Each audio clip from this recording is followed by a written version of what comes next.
Lourdes. Compartíamos temprano este capítulo dentro de los tantos que hubo en el Senado con Agustín Rossi presente, jefe de gabinete, dando el informe de gestión. Cuando empezaba, pasaba este capítulo de segundos. ¿Lo podemos ver?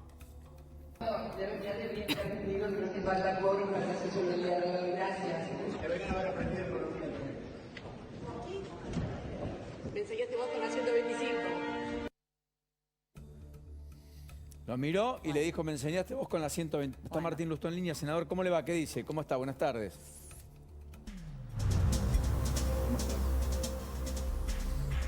Bueno, ¿qué quedó del capítulo?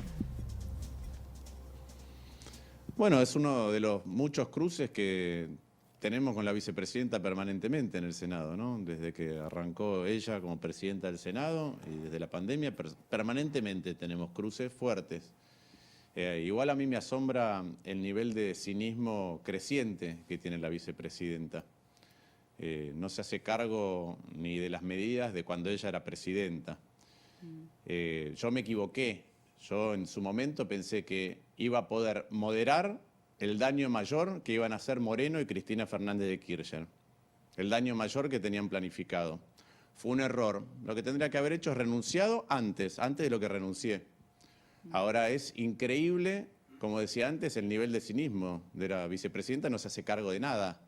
No se hace cargo de su pasado cuando era presidenta, no se hace cargo de este gobierno, porque hasta hace poco estaba diciendo que había que tener un plan de gobierno. A este gobierno le quedan pocos meses, ella es la vicepresidenta, ella propuso este presidente con un tuit y dice que hay que tener un plan de gobierno, ¿no? Mientras la inflación es galopante, mientras el déficit fiscal sigue, mientras tenemos unas tasas estratosféricas para tomar deuda, mientras la economía entra en recesión, mientras la pobreza sube, mientras tenemos reservas negativas, mientras siguen mendigando dólares o usando dólares que deberían venir en el futuro y adelantándolos para que no los tenga la próxima administración. No se hace cargo de Debido, no se hace cargo de Lázaro Báez. La verdad es que no se hace cargo de nada la vicepresidenta. Lustó, vuelvo con el tema del cruce que tuvo recién con Cristina Kirchner, el tema de la 125, porque lo tengo bueno, como muchos argentinos muy presente. Recién decía usted, ¿fue un error no haber renunciado antes o fue un error haber sido parte de ese gobierno? Pero ese gobierno recién empezaba y nadie sabía cómo iba a ser el gobierno, ¿no? Veníamos de 4 años de Néstor Kirchner y parecía que Cristina decía, yo quiero ser Alemania. El modelo era Alemania, sí. Era la tapa de los diarios. Claro, esa era lo que ella quería hacer. Entonces, la verdad es que cuando se dio esta discusión, insisto, yo traté y pensé que iba a poder hacerlo, moderar el daño que iban a hacer. Y no pude, y tendría que haber renunciado. Cuando me di cuenta que era imposible torcer el rumbo y que cada vez ese gobierno iba a tomar peores decisiones y no puede ni siquiera tener una charla seria para convencerla del plan antiinflacionario que en ese momento queríamos presentar nosotros, la verdad es que tendría que haber renunciado antes. Renuncié cuando me di cuenta que iba a ser imposible cambiarles la cabeza. Respecto al fallo de la Corte, Lustó, ¿usted cree que sienta algún precedente para alguna eventual presentación en la ciudad de Buenos Aires de alguno de sus contrincantes, particularmente Jorge Macri, a propósito de la residencia en la ciudad? Mira, yo no lo sé, yo no soy abogado. Sí te quiero decir que hay algo que para mí es muy importante. Nosotros tenemos una Constitución Nacional, ¿sí? Y tenemos 24 provincias. Hoy tuve una discusión sobre esto porque el kirchnerismo sigue obviando o negando que la ciudad de Buenos Aires es una ciudad autónoma. Y tuve varios cruces con el jefe de gabinete, con Agustín Rossi. Pero una cosa que pasa en Argentina es que la Constitución Nacional te dice 2 mandatos, ¿sí? Como mucho, voto directo, es decir, una única reelección con voto directo, y a nivel provincial cada uno hace lo que quiere, ¿sí? Cada uno ve la letra escrita de su Constitución y no la quiere respetar. Entonces, o modifica la Constitución o la reinterpreta. Algunas provincias tienen reelección indefinida, entre ellas Santa Cruz, que modificó la propia Constitución. Ley de lemas, que la usan a veces sí, a veces no, o que a último momento la sacan y la quieren utilizar como en San Juan. Entonces, lo que no hay en la Argentina es un respeto en las normas subnacionales, de las constituciones de todas las jurisdicciones, como se debería respetar la Constitución Nacional. Y no podemos tener tanta diferencia entre las constituciones. Porque yo a veces, y hoy se lo decía a raíz de lo que dijo Infran, ¿no? Infran o Capitanich, que dicen que la ciudad no es como una provincia porque Sí. las provincias son preexistentes. La provincia de Chaco se creó en 1951. La Constitución era de 1853. La provincia del Chaco se creó en 1951 y se llamaba Provincia Presidente Perón. La provincia de La Pampa se creó también en 1951 y se llamaba Provincia Eva Perón. La provincia de Formosa se creó en el 55. Entonces, cuando uno escucha a Infran decir, por ejemplo, que los porteños somos todos hijos de nuestras madres, o que se refería a la oligarquía vos lo sabés bien, Paulino, porque sos cientista político, es el gobierno de unos pocos. Y la verdad Correcto. que en Formosa gobierna la misma persona de hace mucho tiempo. Si hay alguien que no puede hablar de oligarquía, es Infran. Uñac dijo, creen que somos un apéndice de Chile y ellos solo cobran impuestos, refiriéndose a la ciudad de Buenos Aires. Fue la frase más altisonante del propio Sergio Uñac hoy. Están en esa Primero, misma la Ciudad línea. Autónoma de Buenos Aires produce mucho. Que le diga a los comerciantes, que le diga a los industriales de la Ciudad de Buenos Aires, que le diga a aquellos que tienen emprendimiento gastronómico, que le diga a los que mantienen teatros y hacen cultura, que le diga que ellos no producen nada.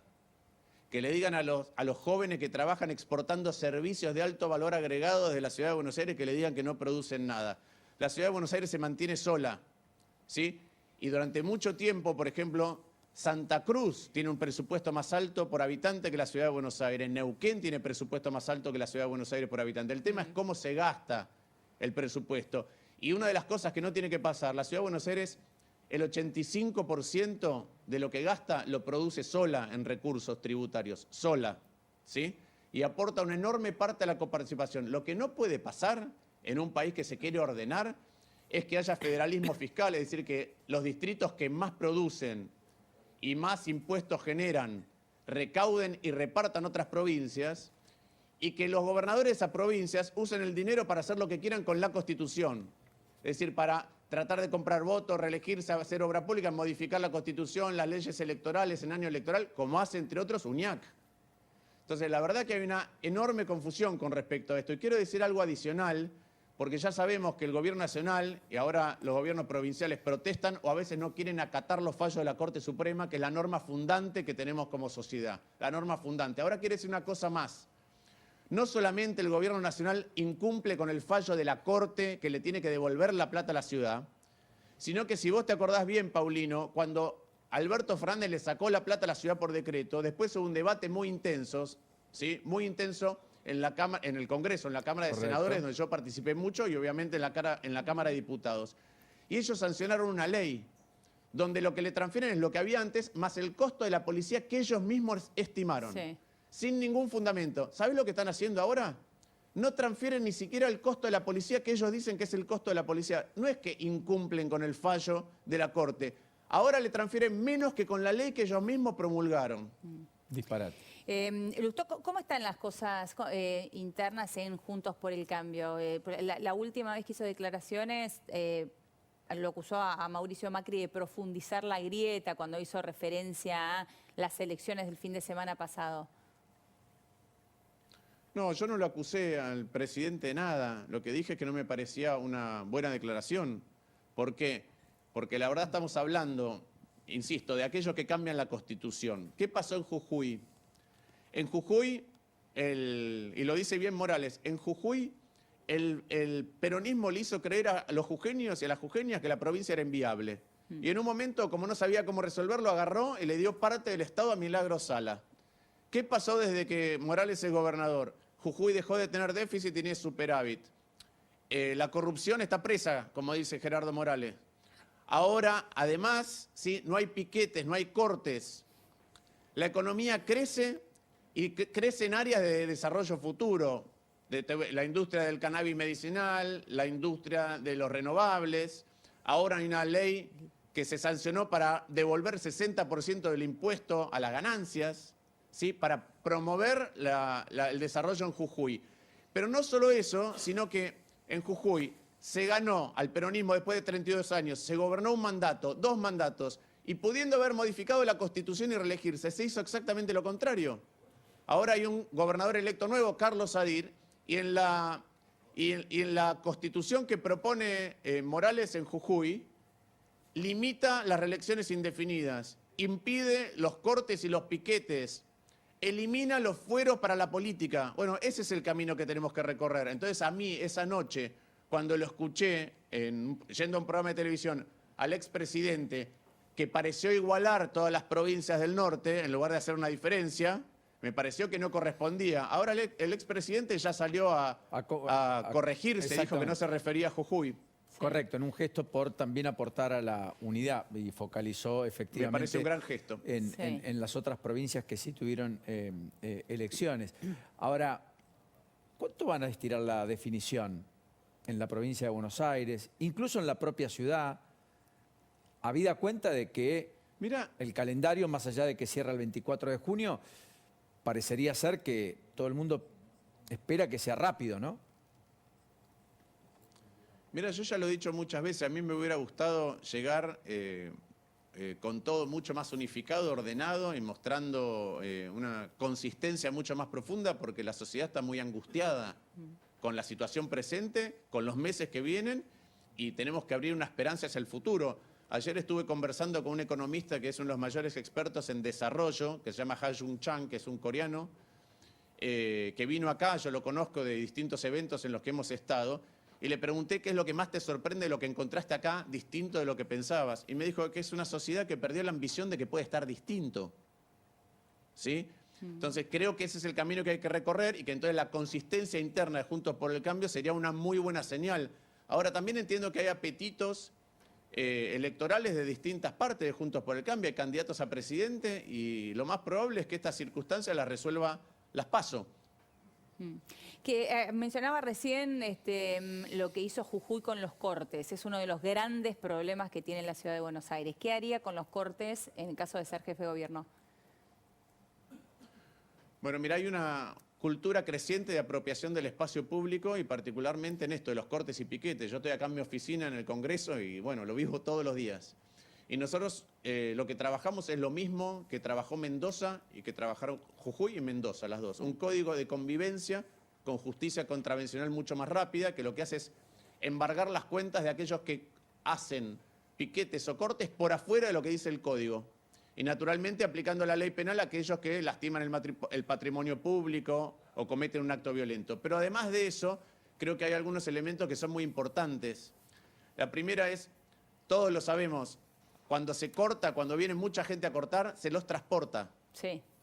¿Se los transporta cómo? Se los transporta en los mismos medios de transporte que se usan todos los días para otras cosas. Los contratan y los traen a la ciudad.